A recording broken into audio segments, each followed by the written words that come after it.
7 سال کی عمر ایک روایت کے مطابق، ٹھیک ہے. خواب میں آپ کو کہا جاتا ہے آپ نے 3 راتوں تک مسلسل خواب دیکھا کہ اپنے بیٹے کو ذبح کرو. اگین ذرا سمجھیے گا قربانی کا لیول. 99 ایئرس کی دعا کے بعد بیٹا ملا ہے. پہلے حکم ہوا صحرا میں چھوڑ کے آ جاؤ، آپ چھوڑ کے آ گئے ہیں. کتنا بڑا امتحان تھا. اب اس سے بڑا امتحان کہ اب اس کو ذبح کر دو. اچھا اب یہ بھی چلیں، آج آپ کو بہت خوبصورت بات سننے کو ملے گی کہ آپ کو جب 8 ذوالحجہ کی آپ نے خواب دیکھا نا تو آپ کنفیوز رہے کہ شیطان کی طرف سے یا اللہ کی طرف سے خواب ہے. تو یہ جو سوچ بچار ہے نا، سوچ بچار کو کہتے ہیں ترویہ. تو جو 8 ذوالحجہ کا دن ہے اس کو یوم الترویہ کہا جاتا ہے. اس کی وجہ یہ ہے ایک بار پھر خواب آیا تو آپ نے یقین کر لیا کہ یہ اللہ کی طرف سے حکم ہے. تو اس لیے 9 ذوالحجہ کو کیا کہا جاتا ہے؟ یوم عرفہ. عرفات کہتے ہیں پہچان کا دن. آپ کو یقین ہو گیا کہ یہ خواب اللہ کی طرف سے ہے. اور 10 ذوالحجہ کو آپ ذبح کرنے کو چلے تو یوم النحر کہا جاتا ہے، ذبح کا دن. یہ ایکچولی یوم ترویہ، یوم عرفہ اور یوم النحر یہ حضرت ابراہیم کی کیفیات تھیں. اچھا اب آپ نے کمال یہ کیا کہ جب آپ کو یقین ہو گیا نا، آپ نے اپنے بیٹے سے بھی پوچھ لیا کہ بیٹا مجھے اس طرح خواب آیا ہے، تم کیا کہتے ہو؟ 7 سال کا بیٹا ہے، ایک روایت کے مطابق ان کی 10 سال عمر ہے. اللہ اکبر. وہ بیٹا بھی کیسا ہے. جب آپ نے بیٹے سے پوچھا تو بیٹا کہتا ہے ابو جی یا بنیا انی ارا فی المنام. قرآن میں یہ الفاظ موجود ہیں، انی اذبحک فانظر ماذا ترى. اے میرے بیٹے میں نے خواب میں دیکھا کہ میں تجھے ذبح کر رہا ہوں، تیری کیا رائے ہے؟ ہائے ہائے. بیٹا کیا کہتا ہے؟ یا ابت افعل ما تؤمر. اے والد صاحب کیجئے جس بات کا آپ کو حکم دیا جا رہا ہے. ستجدونی انشاء اللہ من الصابرین. خدا نے چاہا تو قریب ہے آپ مجھے صابر پائیں گے، صبر والا پائیں گے. اللہ اکبر. اور ایسا ہی ہوا. آپ اپنے بیٹے کو لے کے جا رہے ہیں، آپ نے اپنی بیوی ہاجرہ کو کہا اس کو تیار کر دو میں کہیں لے جا رہا ہوں. بتایا نہیں ماں کو، انہوں نے بڑا تیار کیا ان کو. آگے گئے تو اب شیطان اتنی بڑی قربانی کو کیسے ہضم کرتا. فوراً گیا بی بی ہاجرہ کے پاس. اے ہاجرہ پتہ ہے تمہارے شوہر کہاں جا رہے ہیں آپ کے بیٹے کو لے کر؟ کہاں جا رہے ہیں؟ کہا ذبح کرنے جا رہے ہیں. کہا نہیں وہ تو کسی سے ملانے لے جا رہے ہیں، تیار کر کے لے گئے. کہ نہیں وہ ذبح کرنے جا رہے ہیں. کہ باپ بھی بیٹے کو ذبح کرتا ہے؟ بی بی ہاجرہ کہتی ہیں. اب شیطان کہتا ہے کہ ہاں اس لیے کر رہے ہیں کہ اللہ کا حکم ہے. کہا اللہ کا حکم ہے؟ پھر ٹھیک ہے میں راضی ہوں. ہائے ہائے ہائے. رب کا حکم ہے نا. کیسی ماں تھی، کہتی پھر میں راضی ہوں. شیطان کا ادھر بس چلا نہیں، حضرت اسماعیل کے پاس پہنچ گئے. کہا بیٹے تمہیں پتا تمہارے ابو کہاں لے جا رہے ہیں؟ کہا ابو کہیں لے جا رہے ہیں مجھے. کہا تمہیں ذبح کرنے لے جا رہے ہیں. کہا کوئی باپ بھی بیٹے کو ذبح کرتا ہے؟ کہا ہاں اللہ کا حکم ہے. کہا اللہ کا حکم ہے پھر میں بھی راضی ہوں.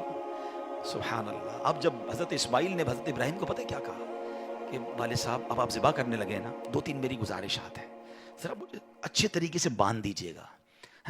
کہ ایسا نہ ہو کہ جب مجھے آپ ذبح کریں تو میں زیادہ تڑپوں تو میرے خون کے چھینٹے آپ کے کپڑوں پر گریں گے تو آپ کے کپڑے خراب ہو جائیں گے. چھری کو ذرا تیز کر لیجیے گا تاکہ مجھے تکلیف کم ہو. مجھے الٹا لٹا کے ذبح کیجیے گا تاکہ آپ میرا چہرہ نہیں دیکھ سکیں گے. اور ہاں یہ جو میرا کرتا ہے نا میری ماں کو دے دیجیے گا تاکہ اس کو بیچاری کو تسلی ہو جائے. کیا دنیا نے ایسی قربانی دیکھی ہے؟ اب سنو حضرت ابراہیم نے بالکل ویسا ہی کیا. آپ کو باندھ بھی دیا، آپ کو لٹا بھی دیا اور آپ نے چھری چلا بھی دی. چھری کا کام کاٹنا ہے، اللہ چاہے تو چھری نے کام نہیں کرنا نا. آپ نے اپنا کام پورا کر دیا، وہ تو کر چکے جو کرنی بشر کی ہے. مگر پھر کیا ہوا؟ سبحان اللہ. یہ امتحان ختم ہوا اور اب آسمان سے آواز آئی. حضرت ابراہیم بالکل اوپر بیٹھے ہیں اور چھری چلا رہے ہیں تو اوپر سے آواز آئی سبحان اللہ، اللہ اکبر اللہ اکبر.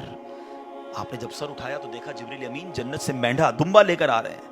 تو آپ سمجھ گئے میرے امتحان کا وقت پورا ہو گیا ہے. بے شاختہ آپ کی زبان سے نکلا لا الہ الا اللہ واللہ اکبر. تو حضرت اسماعیل تو نیچے لیٹے ہوئے تھے، وہ بھی سمجھ گئے کہ لگتا ہے ہمارا امتحان پورا ہو گیا.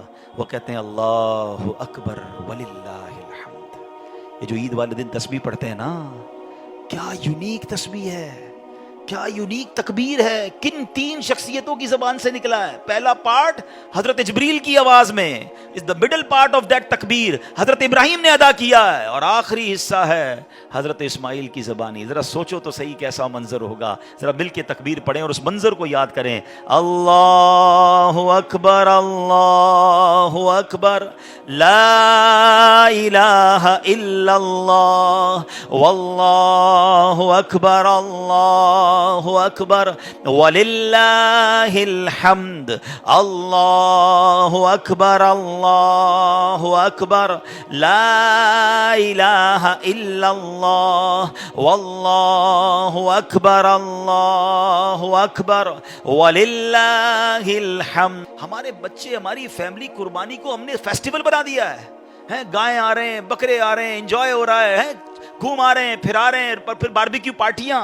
کبھی تو یاد کرو یار کیا ہوا تھا، یہ کیوں کر رہے ہیں قربانی، یہ کیسی قربانی کی داستان ہے. کب بتائیں گے ہم، کب اس کو سوچے تو صحیح.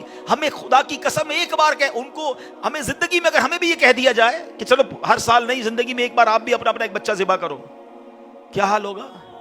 کتنی بڑی آسانی، بکرے کاٹو، گائیں کاٹو، خود ہی کھاؤ، انجوائے کرو. شریعت نے کتنا آسانی کر دی ہم پر، لیکن اس قربانی کو تو یاد کریں نا. اور پھر اس سے سیکھنے کو کیا ملا کہ یہ وہ لوگ تھے کہ جن کی ان واقعات کو پڑھ کر کبھی تو احساس ہو یار کہ کبھی مال کی قربانی دینی پڑے تو میں حاضر، کبھی وقت کی قربانی دینی پڑے تو میں حاضر، کبھی اپنی خواہشات کی، اپنی ڈیزائرز کی قربانی دینی پڑے تو میں اللہ کے لیے دوں گا.